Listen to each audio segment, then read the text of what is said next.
ప్రతి సంతానం కూడా చేయాల్సిన 3 పనులు ఉన్నాయండి. తల్లిదండ్రుల విషయంలో ఏం చేయాలి అంటే మనకు శాస్త్రం చెప్తోంది. జీవతో వాక్యకరణాత్, అంటే తల్లిదండ్రులు బ్రతికి ఉండగా వాళ్ళ మాటలని వినడం. ఈరోజు కాలంలో చాలా అరుదుగా చూస్తాం ఆ పనిని. తల్లిదండ్రులని వాళ్ళు ఏది చెప్తే అది వేదంలాగా భావించి మనం దాన్ని అంగీకరించడం.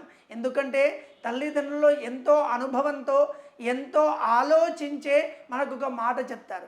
ఆ మాటని వినడమే మన ప్రధాన కర్తవ్యం. రెండవది, ఒకవేళ వాళ్ళు చనిపోయి ఉంటే ప్రత్యర్థం భూరి భోజనాత్, ప్రతి సంవత్సరం కూడా వారి ఏ రోజైతే చనిపోయారో ఆ రోజున మన ఆచారం ప్రకారంగా భోజనాది కార్యక్రమాలు పెట్టడం, దాన ధర్మాదులు చేయడం. మళ్ళీ తర్వాత గయాయాం పిండదానాచ్చ, గయలో పిండదానం చేయడం. ఈ 3 కూడా ప్రతి తల్లిదండ్రులకి తన సంతానం చేయాల్సిన పని. ఈ 3 చేస్తేనే వాళ్ళు కొడుకవుతారు అని మన శాస్త్రం చెప్తోంది.